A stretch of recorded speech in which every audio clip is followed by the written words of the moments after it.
Perkenalkan, nama saya Randi Junior Arif dengan NRP 13 2022 133.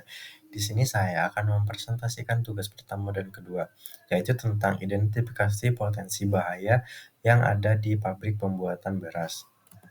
Yang pertama ada identifikasi bahaya, di mana contoh pertama itu pada proses pengangkatan karung padi.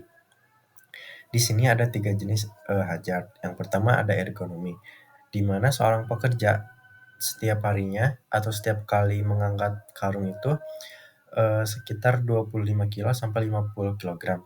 Di mana hal ini akan menyebabkan lama-kelamaan seorang pekerja akan ambien, nyeri sendi, sakit punggung, ataupun nyeri leher, seperti gangguan otot dan tulang belakang. Yang kedua ada biological. Di pabrik ini banyak debu dari sekam yang bisa menyebabkan seorang pekerja pneumokias, ispa, iritasi, dan saluran pernapasan. Yang ketiga ada physical hazard. Di pabrik ini ada tangga manual untuk pengangkatan padi, di mana hal ini akan menyebabkan seorang pekerja terjatuh saat pengangkatan padi. Yang kedua, ada pada proses pemasukan padi ke dalam mesin. Di sini juga sama, ada terdapat tiga potensi hazard. Yang pertama ada ergonomi, di mana seorang pekerja dengan kondisi membungkuk terus-menerus. Hal ini bisa menyebabkan kipasis atau kelelahan pada tulang belakang yang menyebabkan pinggung atas melengkung ke depan secara berlebihan. Yang kedua ada biological hazard. Di sini terdapat banyak sekali bulu halus di padinya yang berterbangan, di mana hal ini bulu akan menyebabkan rasa gatal, iritasi, atau alergi ringan, terutama pada orang yang sensitif. Terus yang ketiga ada physical hazard, di mana seorang pekerja bisa terjatuh ke dalam lubang pemasukan mesin padi itu, sehingga pekerja masuk ke dalam mesinnya, dikarenakan tidak ada pengaman atau sekat penutup pada atas mesin. Lalu yang kedua, ada identifikasi sumber bahaya. Mengapa lingkungan kerja panas dan pengap? Karena tidak ada blower atau sistem ventilasi yang memadai di area kerja. Mengapa tidak ada blower atau ventilasi? Karena perusahaan belum menerapkan dan memasang blower di area kerja. Mengapa perusahaan belum memasang blower? Dana atau anggaran untuk pembelian blower belum tersedia. Kenapa dananya belum tersedia?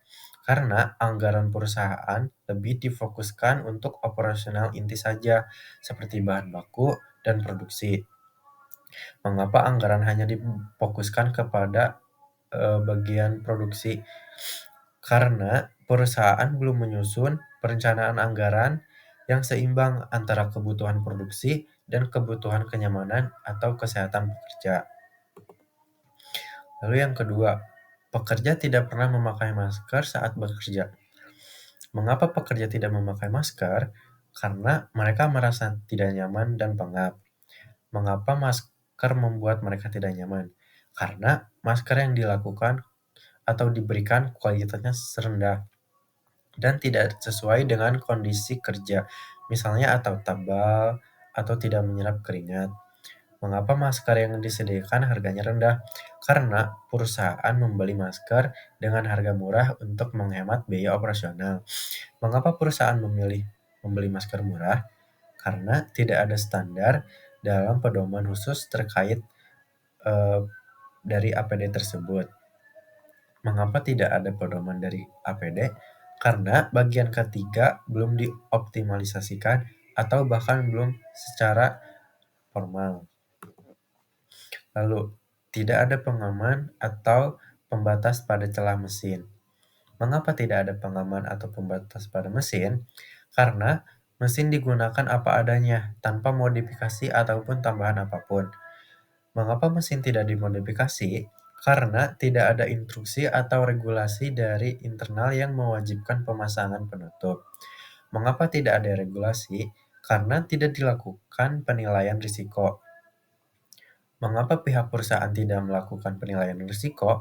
Karena perusahaan ini belum menerapkan prosedur ketiga secara menyeluruh. Lalu mengapa perusahaan belum menerapkan ketiga secara menyeluruh? karena infeksi rutin seperti K3 belum ada di pabrik ini, atau belum ada struktur yang membahas tentang pengawasan dalam K3. Lalu ada tingkat kelelahan pekerja tinggi.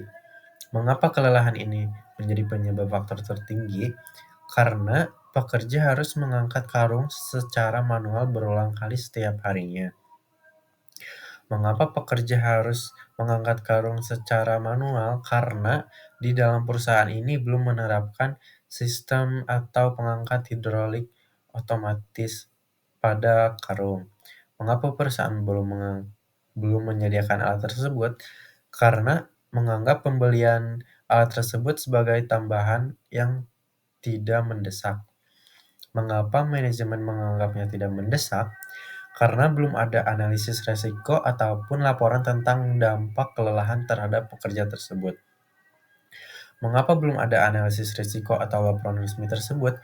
Karena perusahaan tidak memiliki sistem evaluasi kerja dari keselamatan kerja yang rutin dan terstruktur. Lalu yang ketiga ada penilaian risiko dan strategi pengendalian bahaya. Yang pertama, tidak ada blower menyebabkan ruang panas dan pengap. Di sini ada tiga hierarki. Yang pertama ada eliminasi. Contohnya memindahkan proses kerja ke area terbuka. Yang kedua ada substitusi, di mana penggantian sistem ventilasi alami dengan mekanis. Yang ketiga ada rekayasa kontrol, pemasangan blower dan ventilasi mekanik. Yang keempat ada administrasi, yaitu jadwal inspeksi secara rutin.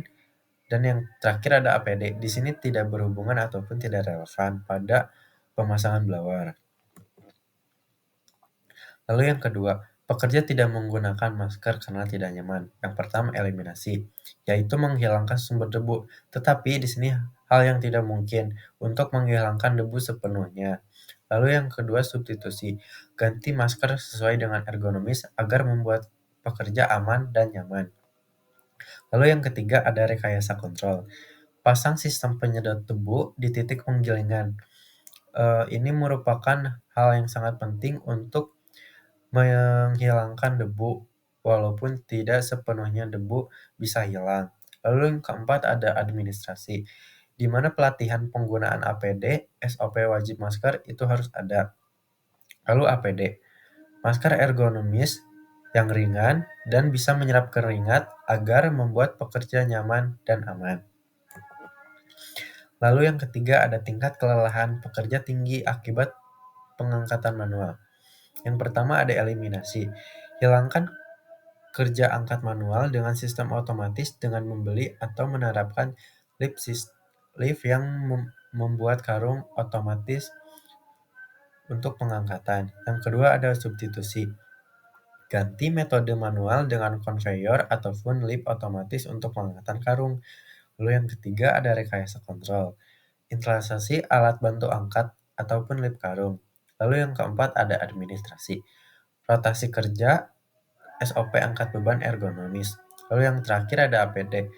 Di sini untuk APD-nya digunakan adalah sabuk penyangga punggung ataupun sepatu safety.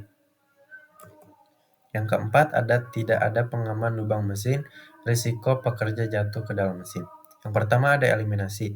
Hilangkan lubang terbuka pada kap bagian atas mesin penggilingan. Lalu yang kedua ada substitusi. Ganti mesin terbuka dengan sistem tertutup. Lalu ada rekayasa kontrol. Pasang sensor otomatis atau pagar pembatas ataupun kap penutup bagian mesin itu. Lalu yang keempat ada administrasi. SOP aman memasukkan karung ataupun pelatihan K3. Dan yang terakhir ada APD, yaitu menggunakan sarung tangan, seperti yang anti slip, menggunakan helm, dan sepatu safety yang anti licin. Lalu ada usulan dan justifikasi, di mana usulan untuk perusahaannya yang pertama adalah pemasangan blower dan sistem ventilasi untuk menghilangkan debu dan agar ruangan tidak pengap yang bisa mengakibatkan pekerja sesak napas ataupun ispa seperti radang paru-paru dan agar tidak kepanasan di dalam pekerjaannya. Lalu yang kedua ada penyediaan masker ergonomis Hal ini juga sangat penting karena di dalam pabrik tersebut banyak debu yang bisa menyebabkan iritasi paru-paru, ispa, ataupun peradangan yang lainnya. Yang ketiga, ada pengadaan alat angkat otomatis. Hal ini bisa menyebab hal ini bisa menyebabkan faktor penyakit tulang yang disebabkan oleh pengangkatan karung berlebih dan jangka panjang. Maka di dalam pabrik setidaknya harus memberikan atau membeli alat untuk pengangkatan karung otomatis. Yang keempat, pagar pada mesin huler. Pagar ini sangat penting ataupun perusahaan membeli kap tertutup agar si pekerja tidak terjatuh saat memasukkan karung ke dalam mesin penggilingan padi. Lalu yang kelima, ada struktur K3 internal perusahaan. Hal ini untuk menyelamatkan pekerja dari gangguan-gangguan ataupun penyakit-penyakit kerja yang timbul. Karena perusahaan ini belum menerapkan K3, maka struktur K3 harus ada di dalam perusahaannya atau SOP yang ada di perusahaan belum menerapkan. Sekian presentasi dari saya. Mohon maaf bila ada kekurangan ataupun kesalahan. Terima kasih.